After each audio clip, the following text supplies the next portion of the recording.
Hi. How's it going? So I'm going to talk about how art affects urban planning and urban decay. Do you have any artists in the house? So this is Paducah, Kentucky. Paducah has great history. There was a big Civil War battle there, and thousands of people died, but that's not why I'm going to talk about it. Paducah is an art mecca. People come from all over the place to this 26,000 person town to see theater and art. In the year 2000, downtown Paducah wasn't doing so well. The buildings were falling down. There were crime, drugs, gangs, prostitutes. Paducah was in really bad shape. So this guy named Tom decided that he was going to do something about it. He got a bunch of artists together, and he got the local bank to fund the down payments and renovations of a bunch of buildings downtown. And the plan worked out really well, and when some of these artists moved into the area, they started changing the way that the downtown acted. They bought these old rundown buildings, turned them into livable spaces, art studios, restaurants, cafes, and other awesome places. There's even a $10 million performing arts facility. Now all this happened in just 7 years. And in that 7 years, that initial $3 million investment turned into $39 million in the year 2007. That's just the downtown area, money that's spent in the downtown area. So the question is, compared to investing money in the stock market, what's the better return, and how does it work? Basically, artists move into really poor areas where they can afford to live. They paint and make the place look nice. They invite, that makes other artists want to live there, and it makes other people who aren't artists want to live there.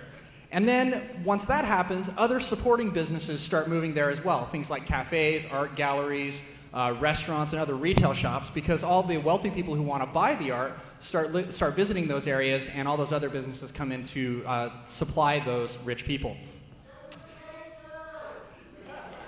Elizabeth Currid wrote her PhD dissertation on how Andy Warhol affected the economy of New York City. And there are three basic principles on how his work affected the economy of New York. The first one is the social life of creativity, which basically says that creative people do business with people that they know, like, and trust, as opposed to whoever's the best.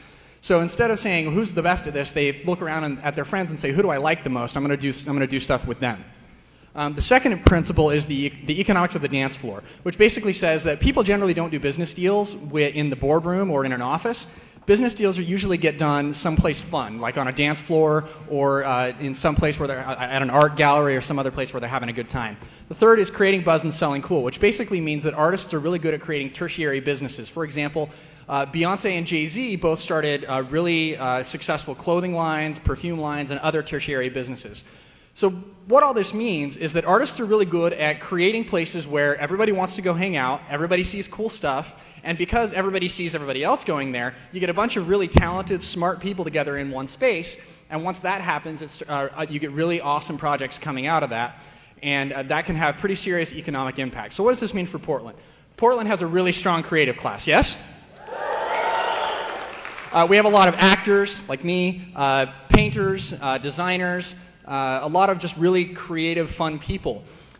So this can have a big economic impact for Portland, but it's not exactly easy to do. It's really hard to create a place like the Pearl District or Paducah or certain parts of New York City. And usually where they go wrong is when they don't give ownership to the artists. So how can more investments like this successfully be made? There are lots of organizations out there that we can look to who are doing a great job building arts districts and integrating the arts and creativity into other places in the cities.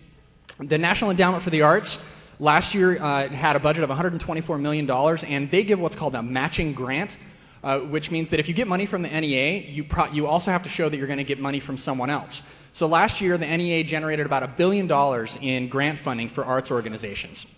Last year, anybody here watch Leverage?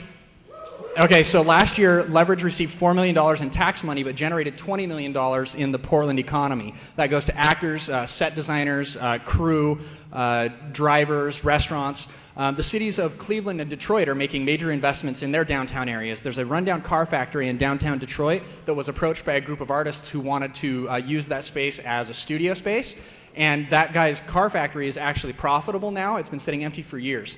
The Ford Foundation earlier this year announced that they're going to give away $100 million. They're shifting a huge chunk of the money that they give away to live work housing, studio space, new dance halls, new theaters, places where art can be made.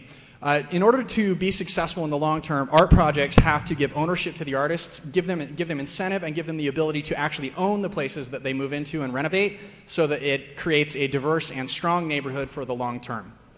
Thank you.